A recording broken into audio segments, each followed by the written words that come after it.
5 สัญญาณเตือนว่ากำลังจะโดนเทรู้ก่อนเทก่อนไม่เจ็บหนักนะจ๊ะ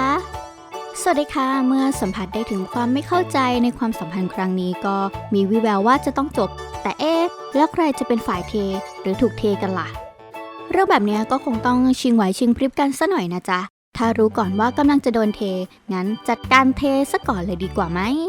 มาเช็คกันดีกว่าค่ะว่าสัญญาณของคนที่กำลังจะโดนเทนั้นเป็นอย่างไรแต่แม้ถ้าจะนกก็ขอให้นกอย่างนางพญานะจ๊ะขอเลือกสยายปีกสวยๆบินจากไปเองดีกว่าไม่ต้องรอให้ใครมาผลักใส่ไล่ส่งกันนะจ๊ะ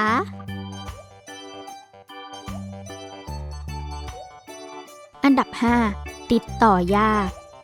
ค่ะตอนคุยกันใหม่ๆทักมาตอบไวๆเหมือนกับคนว่างงานก็เรียกได้ว่าโทรแบบเช้าสายบ่ายเย็นแถมก่อนนอนอีกต่างหากเอาเฮ้ยแต่นี่อะไรกัน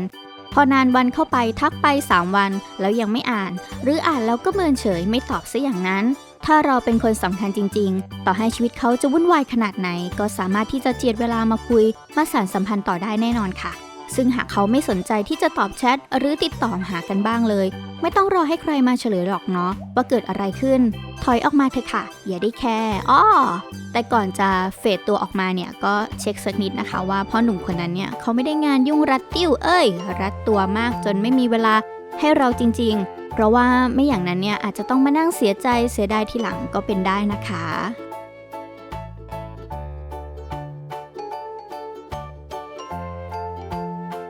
อันดับ 4 ถามคำตอบคำถ้าไม่ตอบก็ไม่ตอบเลยดีกว่านะคะไม่ใช่ชวนคุยอะไรก็ไม่คุยถามคำตอบคำปล่อยให้เราเป็นฝ่ายชวนคุยอยู่ฝ่ายเดียวตลอดเลยเจอแบบนี้เป็นใครก็ต้องมีท้อถึงจะไม่ใช่ลิงแต่ก็ถือท้อได้เหมือนกันนะคะเหนื่อยหน่ายก็เป็นธรรมดาละแต่อย่าเพิ่งตัดพ้อจนเกินเหตุล่ะลองให้โอกาสทดเวลาบาดเจ็บกับเขาอีกสักหน่อยนะคะถ้า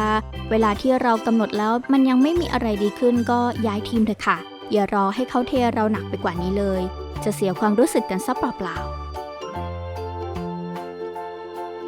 ๆอันดับ 3 ไม่ค่อยอยากจะมาเจอก็แรกๆก็ดูแบบกระตือรือร้นนะคะที่จะออกมาหาออกมาเจอแต่หลังๆนี้ไม่รู้ทำไมนัดเจอแต่ละทีช่างยากเย็นเหลือเกินแถมมาก็ช้าอยากกลับเร็วอีกต่างหากเอาสิถ้าไม่อยากเจอบ่อยเหมือนในช่วงแรกแล้วก็มีวิแววว่าจะโดนเทแน่นอนแล้วล่ะค่ะแต่สาวๆก็อย่าเพิ่งตีโพยตีพายว่าเขาเปลี่ยนไปหันกลับมาสำรวจตัวเองก่อนว่าเราหนะเหมือนเดิมไหมวันนี้รองพื้นแบบผิดเบอร์สีเทาจะนึกว่าโดนของหรือว่าศัลยกรรมมาจนเขาจำเราแทบไม่ได้หรือเปล่าหรือไปทำอะไรที่ผิดร้ายแรงไว้บ้างหรือเปล่านะคะก็ลองนึกดีๆถ้าไม่มีแล้วก็หมายความว่าเขากำลังจะเทเราแล้วล่ะเพราะงั้นรีบชิ่งก่อนดีกว่าค่ะ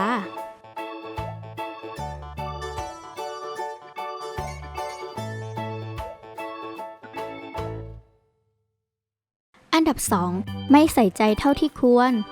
ก็พูดอะไรไปก็ไม่ค่อยจะจำได้บ้างล่ะนัดเราแล้วลืมบ้างล่ะทำอะไรก็ไม่นึกถึงใจเราเลยการกระทำเสียงดังกว่าคำพูดนะคะก็ไม่ต้องเดาแล้วล่ะค่ะว่าเขาคิดยังไงกับเรา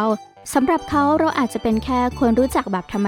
ดาคนหนึ่งหรือเขาอาจจะเจอคนที่คุยกันแบบคลิกกว่าเราก็เป็นได้ฉะนั้นเมื่อไรก็ตามที่สัมผัสได้ถึงความไม่เอาใจใส่ความเฉยชาหรือความไม่คิดอะไรเกินเลยได้จากเขาแล้วก็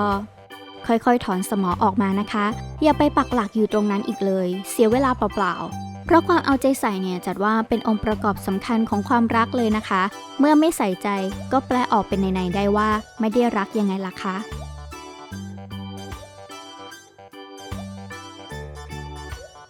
อันดับ 1 ไม่ชัดเจน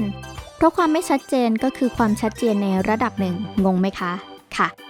หากว่าเขาจริงจังเขาก็ไม่ควรทำอะไรที่คลุมเครือจะออกหัวออกก้อยก็ให้รู้กันไปและด้วยความที่อะไรไม่ชัดเจนสักอย่างโอกาสที่เราจะโดนเทแบบงงๆก็จะมีสูงมากเช่นเดียวกันค่ะไม่แน่ว่าเขาอาจจะคุยอยู่กับใครอยู่ก็ได้หรือเราอาจจะเป็นตัวรองระหว่างที่เขารอตัวจริงเดินช้อปปิ้งอยู่ใน If and Boy ก็เป็นได้นะคะใครจะไปรู้ฉะนั้นเมื่อความสัมพันธ์มาถึงจุดที่ไม่รู้ว่าความชัดเจนอยู่ที่ตรงไหนคุยกันในฐานะอะไรก็ถึงเวลาที่เราต้องตัดสินใจว่าจะยังหลงอยู่ในบ่วงนี้ต่อไปหรือปลดแอกตัวเองแล้วออกไปเริ่มต้นใหม่ดีกว่าใครรู้ตัวว่ากำลังจะตกอยู่ในสถานการณ์ที่เป็นรองสุดๆแบบนี้แล้วก็